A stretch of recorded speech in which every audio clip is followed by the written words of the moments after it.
লাইফে ওয়াইফ একটাই and it is you, and আমি তোমাকে ডিভোর্স দিব না, আমি তোমার সাথে সংসার করতে চাই। কয়েকবার এই কথা আমার কনভারসেশনে লেখা আছে, আপনারা দেখবেন। আমার আসলে ওকে ডিভোর্স দিয়ে দেওয়া উচিত ছিল, তাহলে অন্তত ইকরা তো বেঁচে থাকতো। একটা টক্সিক সম্পর্ক ধৈরা বাইন্ধা টাইনা হেঁচড়া টিকায় রাখার থেকে আসলে ওই সম্পর্কটা না থাকাই ভালো। গতকালকে আলবি একটা পোস্ট শেয়ার করেছে তার সোশ্যাল হ্যান্ডেলে, যেখানে ইকরাকে নিয়ে অনেক কিছুই বলেছে, যেখানে ইকরাকে নিয়ে অজানা কিছু তথ্য দিয়েছে আলবি। আলবি জানিয়েছেন ইকরা আগে থেকেই আলবির কাছে ডিভোর্স চাইতো, আলবি তাকে ডিভোর্স দিত না।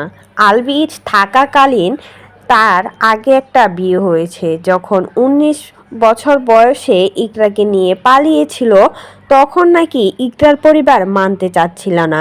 তখন ইকরাকে নিয়ে ইকরার পরিবার চলে গিয়েছিল তাদের বাসায়।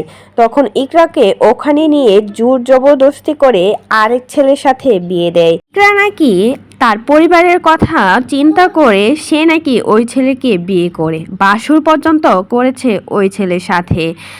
আর এদিকে আলবিকে তখন ডিভোর্স দেয়নি, আলবির সাথেও সংসার করছিল। আর পরিবারের চাপ মেনে নিতে না পেরে ইকরাও রাজি হয়ে ওই ছেলেকে বিয়ে করে আর ওর সাথে বাসর রাত কাটায়। তখন সে তার ভুলটা বুঝতে পারে, তখন নাকি আবারও আলবির কাছে ফিরে আসে। তখন আলবি সব কিছু বুকে চাপা দিয়ে আবারও ইকরাকে বুকে টেনে নেয়। এটাই শেষ নয়, আলবি আরও জানান আলবির সংসারে থেকে ইকরা নাকি পরকীয়ায় লিপ্ত ছিল। জাহাঙ্গীরনগর বিশ্ববিদ্যালয়ের 41তম বেচের এক ছেলের সাথে পরকীয়া করত ইকরা।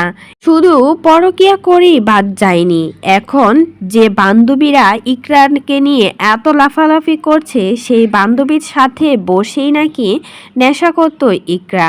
এমনই এক দীর্ঘ স্ট্যাটাসে এবার ইকরার উপর সব দোষ চাপিয়ে দিল আলবি। আলবি জানান আমি কখনোই তোমাকে ডিভোর্স দিতে পারবো না, আর সেটা কিন্তু লাইভে এসেও বলেছিল। তাদের মাঝে প্রতিনিয়ত ঝগড়া হতো। আর আলবি এটাও স্বীকার করেছে তিথির সাথে তার পরকীয়া ছিল। এখন সে বলছে আমি যদি পরকীয়া করি তাহলে আমার দোষটা কোথায়? সে যদি করতে পারে তাহলে আমি কেন করতে পারবো না? ভাবা যায় যে ব্যক্তিটা দুনিয়াতেই নাই সেই ব্যক্তির উপর এখন দোষ চাপিয়ে দিচ্ছে নিজে বাঁচার জন্য।